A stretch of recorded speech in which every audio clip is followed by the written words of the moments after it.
다음 상승장에서 막대한 성장을 할 프로젝트는 역시나 리플이 될 가능성이 높습니다. 첫 번째는 비트코인이었고 두 번째는 이더리움이었습니다. 그렇다면 다음 바통은 이더리움의 아류가 아니라 아예 새로운 리플의 XRP 레저 생태계가 될 가능성이 농후한데, 이렇게 본다면 장기적인 뷰로 투자하는 사람들 입장에서는 이번 2022년 말 2023년이 비트코인을 저가 매수할 수 있는 사실상 마지막 기회가 된다는 점을 알 수가 있습니다. 비트코인은 2025년 10만 불을 달성하고 최대 50만 불 근처까지 상승할 것이라고 보고 있는데요. 이렇게 된다면 XRP의 경우는 50에서 이제 $100 근처까지는 무조건 도달하리라 생각하는데, 이걸 말씀드리면 꼭 시가총액을 말씀하시는 분들이 계십니다. 이 자본주의 시장의 특성을 이해하면 시가총액은 시간이 갈수록 계속해서 커질 수밖에 없으며, 암호화폐 시장의 경우는 전체 자산 시장의 10%도 안 되는 규모이죠. 이제 10%도 훨씬 안 되는 규모입니다. 이 비트코인이 $100일 때, $1000일 때도 $2만, $3만 이야기를 하면 말도 안 된다, 너 시가총액 좀 계산해봐라 라는 등 시가총액 이야기가 항상 나왔었는데요. 결국엔 $6만 훨씬 웃도는 전고점을 달성하였죠. 지금의 시가총액은 아무런 의미가 없다는 것을 이해하셨으면 좋겠습니다. 구독과 좋아요, 알림 설정 부탁드립니다. 안녕하십니까. 암호화폐 정보를 전달해 드리는 닥터 비트맨입니다. 주말의 시작 토요일의 아침이 밝아왔습니다. 어떻게 편안한 밤 잘 보내셨나요? 어제는 크립토 마켓이 CPI에 그리 좋지 못한 수치에도 불구하고 상승했던 모습을 볼 수가 있었습니다.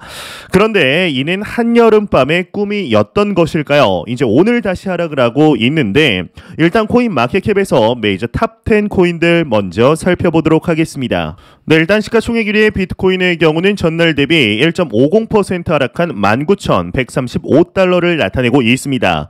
이더리움의 경우는 0.10% 하락한 1,293달러, XRP의 경우는 오히려 전날 대비 6.84% 상승한 0.49달러를 나타내고 있으며, 에이다의 경우도 3.71% 상승한 0.38달러를 나타내고 있습니다.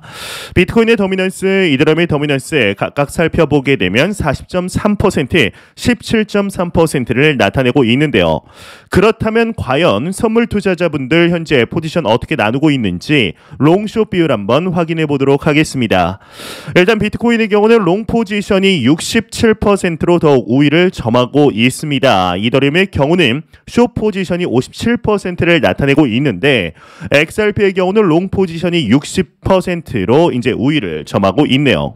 네, 현재 이제 크립토 마켓의 경우는 어제 대비해서는 하락을 맞이하고 있습니다. 참 변동성이 그 어떤 시장보다 큰 크립토 마켓답다라는 생각이 드는데, 이제 최근에 싱가포르의 대형 은행이죠. 이 DBS 은행의 경우는 비트코인이 청산을 위한 탈중앙화된 중단 없는 거래를 가능하게 하는 전례 없는 기회라, 이렇게 평가를 하여서 주목을 받고 있습니다. 이제 DBS 은행의 경우는 한화로 무려 640조 원을 보유한 최대 메가뱅크로 꼽히고 있는데, 이런 메가뱅크에서 비트코인에 대해서 평가를 했다는 것이 눈길을 끌고 있는 것이죠.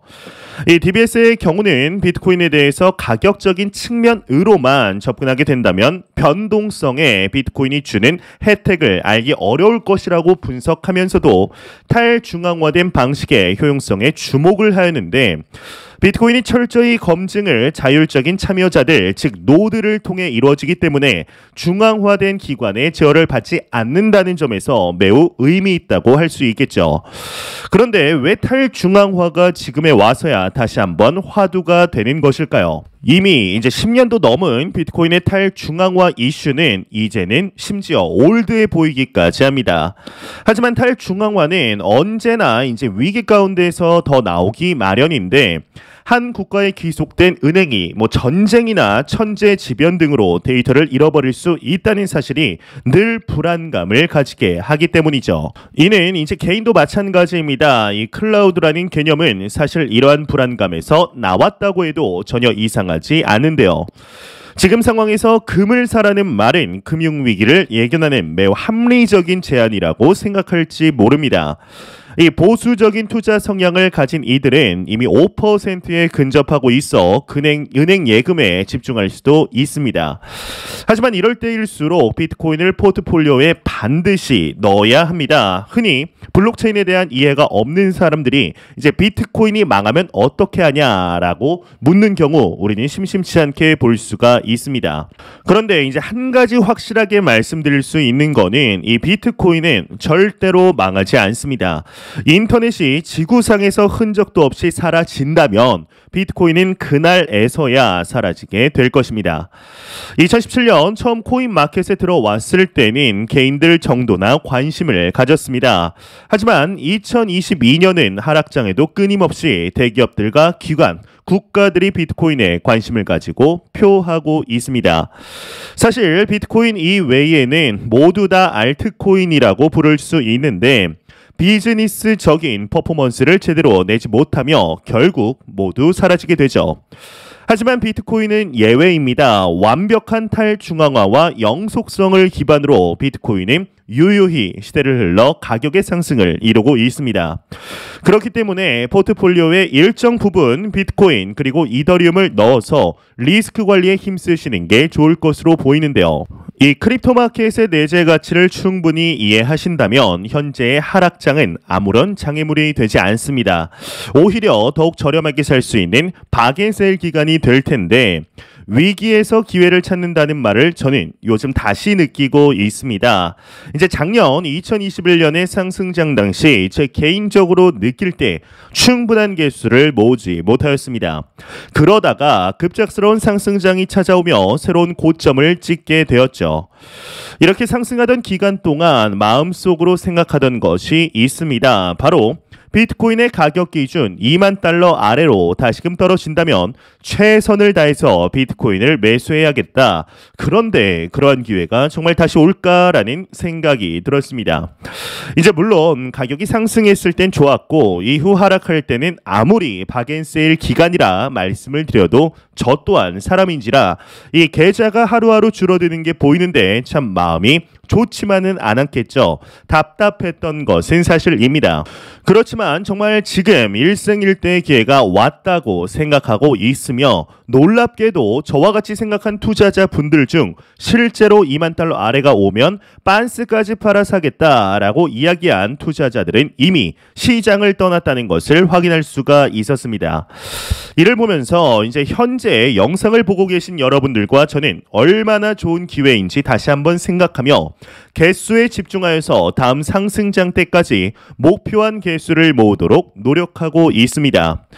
이제 모두가 이 시장이 끝났다라고 말하는 이 시기가 이제 우리에게는 엄청난 기회라는 것을 잊지 않으셨으면 좋겠습니다.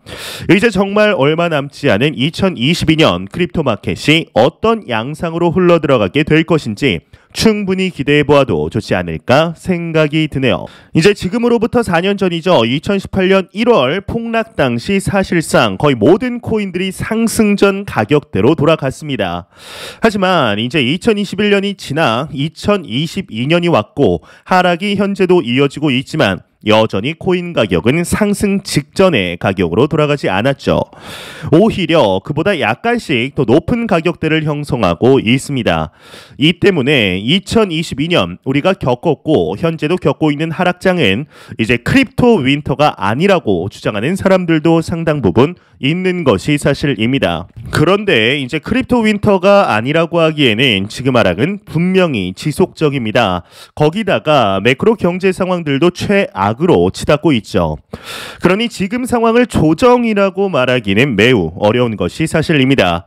분명 지금은 하락장이며 동시에 침체장입니다. 이런 상태가 깨지려면 다음 비트코인 방함기인 2024년 이후가 되거나 혹은 비트코인 ETF가 미국에서 승인되는 수준의 큰 이벤트가 발생해야 합니다. 만약 XRP의 가격이 2021년 상승 이전의 가격으로 가야 했다면 200원에서 300원대에 머물렀을 것입니다.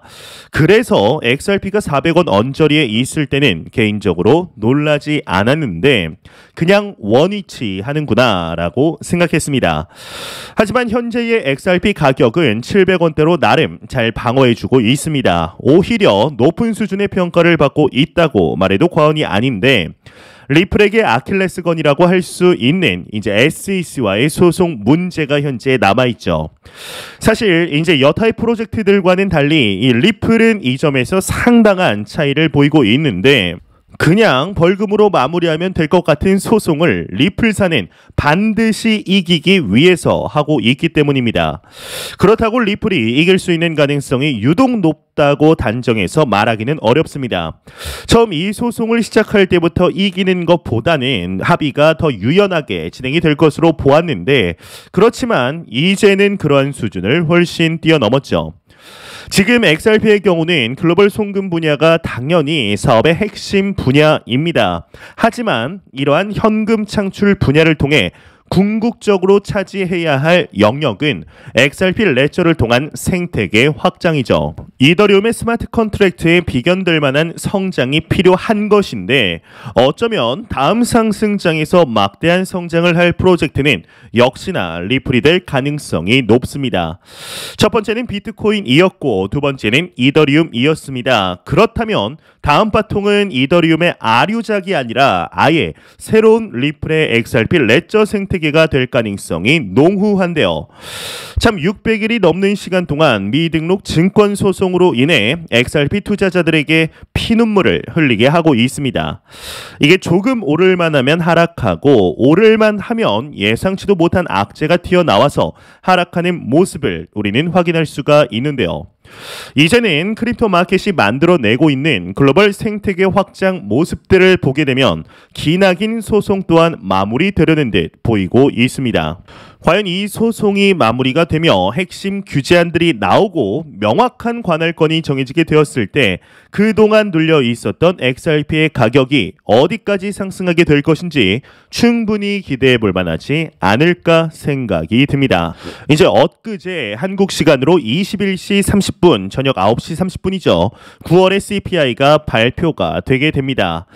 이 CPI 지수만 놓고 보자면은 시장의 예상치보다 다소 높았기 때문에 인플레이션 아직도 못 잡고 있구나. 앞으로 더 현재 진행형이구나 싶은 기조가 불거지며 급격한 급락이 찾아오게 됩니다. 그렇지만 바이든의 성명 이후 비트코인을 포함한 자산 시장이 다시금 상승하는 모습을 보여주었는데 이에 많은 투자자들이 사실 의아했습니다. 예상보다 높았던 CPI에도 시장이 상승으로 화답한 데는 몇 가지 이유가 있었다고 생각하는데요. 일단 어느 정도 예상은 했던 결과라는 것입니다. 소비자 물가지수가 낮아지리라는 생각을 한 사람들은 이제 많지는 않았습니다. 물론 바람은 높았지만 실제 결과는 그리 높은 기대를 받지 못했던 것이죠. 결국 시장은 불확실성의 해소로 9월 CPI를 받아들이게 됩니다. 이제 물론 어제 잠깐 상승을 만들어낸 이유는 하나는 아니라고 생각합니다. 이 숏에 베팅했던 투자자들의 수익 실현 그리고 결정적으로 인플레이션이 정점에 다다르고 있다는 컨센서스가 만들어지고 있다는 것이죠. 실제로 CPI 보고서에 따르면 주거비, 교통비, 의료비를 제외하고는 그리 많이 오르지 않았다라는 사실을 알고 있습니다. 시간이 걸리겠지만 앞서 말씀드린 주거비, 교통비, 의료비 역시 차츰 하락하겠죠. 연준은 그럼에도 이제 과도할 정도의 금리 인상을 통해 물가를 완전히 눌러버리겠다라는 의지가 강합니다. 11월 연준이 75bp를 인상할 것이라는 이야기가 공공연하게 나오고 있는데 어쩌면 울트라 스텝인 100bp까지도 인상해야 할 수도 있습니다. 현재 미국의 기준 금리가 3.25%니까 11월 100bp가 아닌 75bp를 올린다고 해도 기준 금리가 4%나 됩니다. 그리고 12월에 한 번 더 올리게 되면 실제 미국의 기준 금리가 5%의 언저리까지도 오를 수 있겠죠. 이제 결론적으로 미국 등 세계 경제는 침체로 들어가게 될 것입니다. 이제 연준은 이렇게 되더라도 당분간 고금리 기조를 유지하겠다라는 스탠스를 보이고 있습니다. 즉 고금리로 자산 가격 상승이 눌리게 된다는 뜻인데, 이렇게 보면 2023년은 비트코인 가격이 횡보만 해줘도 감지덕지한 상황이죠. 2024년 비트코인 반감기와 함께 조금씩 회복을 하고 2025년 상승장으로 재진입하는 상황이 벌어질 가능성 더 높아졌습니다. 아마 저를 포함한 많은 투자자분들이 경기 침체를 이렇게까지 기다려본 적이 있나 싶습니다. 침체는 대부분 이제 피해야 하는 대상이었지 기다림의 대상이 아니었죠. 그만큼 인플레이션이 큰 변화를 만들었다고 할 수 있는데, 이렇게 본다면 장기적인 관점으로 투자하는 사람들 입장에서는 이번 2022년 말 2023년이 비트코인을 저가 매수할 수 있는 사실상 마지막 기회가 된다는 점을 알 수가 있습니다. 비트코인은 2025년 10만 불을 달성하고 최대 50만 불 근처까지 상승할 것이라고 보고 있는데요. 이렇게 된다면 XRP의 경우는 50에서 100달러 근처까지도 무조건 도달하리라고 생각을 하는데, 이걸 말씀드리면 꼭 시가총액을 말씀하시는 분들이 계십니다.